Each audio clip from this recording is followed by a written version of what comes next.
बहुत समय पहले की बात है। काशी नगरी में आर्यन नाम का एक युवक रहता था जो दिन रात मेहनत करके अपनी बूढ़ी माँ और छोटी बहन का पालन पोषण करता था। आर्यन भगवान शिव का अनन्य भक्त था और रोज सुबह गंगा किनारे बने छोटे से शिवालय में जाकर जलाभिषेक करता था, चाहे कितनी भी मुश्किल क्यों ना हो।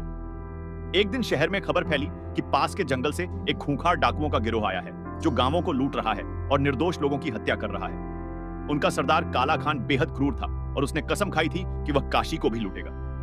एक अंधेरी रात को जब आर्यन शिवालय से घर लौट रहा था, तब उसने देखा कि काला खान और उसके 15 डाकू गांव की ओर बढ़ रहे हैं और उनके हाथों में तलवारें, भाले और मशालें हैं। आर्यन समझ गया कि अगर वे गांव में घुसे तो खून की नदी बह जाएगी। उसके पास कोई हथियार नहीं था, कोई सेना नहीं थी, बस उसकी आस्था थी महादेव में। आर्यन ने तुरंत निर्णय लिया और वह अकेला ही संकरी पगडंडी के बीच में खड़ा हो गया जहां से डाकुओं को गुजरना था। काला खान ने हंसते हुए कहा, एक अकेला आदमी हमें रोकने आया है, मार डालो इसे। डाकू चारों ओर से आर्यन पर टूट पड़े। पहले डाकू ने तलवार से वार किया, लेकिन आर्यन ने ओम नमः शिवाय बोलते हुए किसी तरह बच निकला। दूसरे ने भाला फेंका जो आर्यन के कंधे में घुस गया, लेकिन फिर भी वह गिरा नहीं। तीसरे चौथे डाकू ने मिलकर हमला किया और आर्यन घायल होकर जमीन पर गिर गया। उसके शरीर से खून बह रहा था।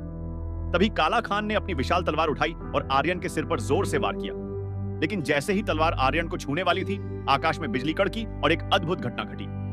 आर्यन के चारों ओर एक नीली रोशनी का घेरा बन गया और तलवार हवा में ही टूट गई। अचानक तेज हवा चलने लगी, पेड़ हिलने लगे और शिवालय की घंटी जोर जोर से बजने लगी। डाकू डर गए, लेकिन काला खान ने फिर से हमला करने की कोशिश की। इस बार जमीन से एक दिव्य त्रिशूल प्रकट हुआ जो घूमते हुए डाकुओं की ओर बढ़ा। एक एक करके सभी डाकुओं के हथियार उनके हाथों से छूट गए और वे भागने लगे। काला खान ने अंतिम बार आर्यन पर तीर चलाया, लेकिन वह तीर मुड़कर उसी की ओर लौट आया और उसकी भुजा में घुस गया। तभी आकाश से एक गंभीर आवाज गूंजी, जो मेरे भक्त की रक्षा करता है, मैं उसकी रक्षा करता हूं, और जो उसे हानि पहुंचाता है, उसका विनाश निश्चित है। यह सुनकर काला खान और उसके सभी साथी घुटनों के बल गिर पड़े और माफी मांगने लगे। वे समझ गए थे कि यह कोई साधारण व्यक्ति नहीं, बल्कि महादेव का प्रिय भक्त है।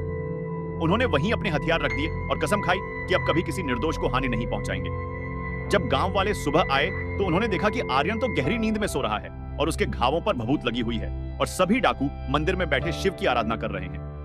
वैद्य ने जब आर्यन को देखा तो हैरान रह गया, क्योंकि इतने गहरे घाव होने के बाद भी आर्यन की सांसें सामान्य थीं और चेहरे पर शांति थी। 3 दिन बाद जब आर्यन होश में आया तो उसे पिछली रात की कोई याद नहीं थी।